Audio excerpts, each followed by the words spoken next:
సరే నేను ఒక దారి ఏర్పాటు చేసిన 10 ఏళ్ళు ఆ దారిలోనే నడుస్తుంది కదా తెలంగాణ అనుకున్నాడు. ఎవరున్నా ఆ దారిలో నడవాల్సిందే కదా, నడుస్తారు కదా అనుకున్నాడు.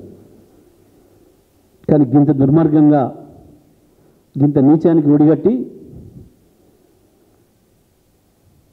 అభివృద్ధి ఆగిపోయిన ఒక రోజు ముందు పోతుంది. కానీ మొత్తం హక్కుల్నే దారదత్తం చేసి తెలంగాణ ఆత్మగౌరవాన్ని దెబ్బకొట్టి మళ్ళీ మనం చూసి నవ్వే పరిస్థితి తీసుకొస్తున్నని దుర్మార్గ పరిపాలన చూసి బాధపడుతున్నాడు కేసీఆర్. అందులో సందేహం ఏం లేదు.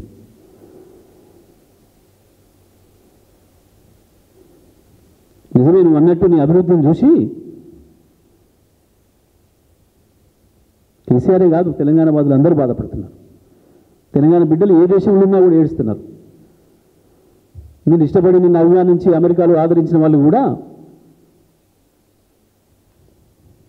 అయ్యో ఎందుకు ఇచ్చినాం మన మద్దతు అని చెప్పి బాధపడుతున్నారు. ఇవాళ ఒక కేసీఆర్ ఎందుకు బాధపడుతున్నాడు, తెలంగాణ మంచిగా కోరి అందరూ బాధపడుతున్నారు.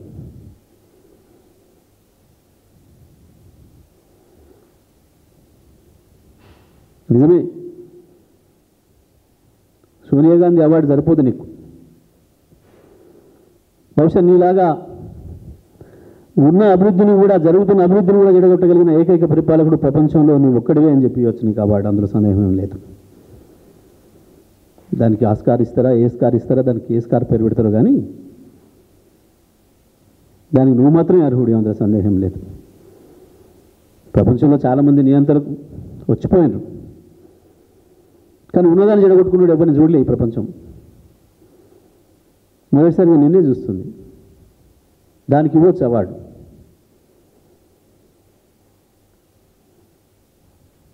కొంచెమంది బిడియపడతారు ఒక అబద్ధం మాట్లాడాలంటే. ఎవడైనా నిజమే తప్పని పరిస్థితుల్లో జీవితంలో బతుకుదేరు కొరకు ఎక్కడన్నా చోట కూడా అబద్ధం చెప్పొచ్చు. కానీ నీలాగా నిత్యం పొద్దున్న లేస్తే అబద్ధమే సిగ్గుపడేంత పద్ధతిలో నువ్వు చెప్తున్న అబద్ధాలు తప్పకుండా ఆస్కార్ అవార్డుకి అర్హునివి, సందేహం ఏం లేదు. సోనియా గాంధీ అవార్డుకే సంతోషపడుతున్నావు. నవ్వుకుంటారన్న సోయి ఉండొద్దా? ఏముంది దాంట్లో? నేను రాలేకపోతున్నాను నువ్వు పిలిచినావు కానీ అన్నందుకు ఫర్ మీ ఎవడు రాసిచ్చాడో కదా, ఆ రాసిచ్చినోడికి నీవే కోపం ఉన్నట్టుంది. మొదలు అది చూసుకో.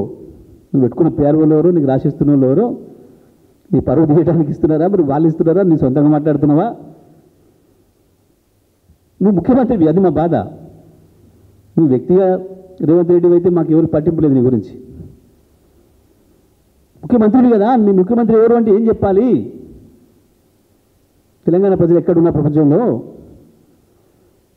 ఎందుకు అందరు తలదించుకుంటాడు చేస్తున్నావు? కూర్చున్నావు నువ్వు ఆ కుర్చీలో, నా నుంచి ఏమి ఇబ్బంది లేదు. నువ్వు లేచిపోతున్నా ఆ కుర్చీలో నిన్నే కూర్చోబెట్టాలనుకుంటున్నాం మేము 5 ఏళ్ళు.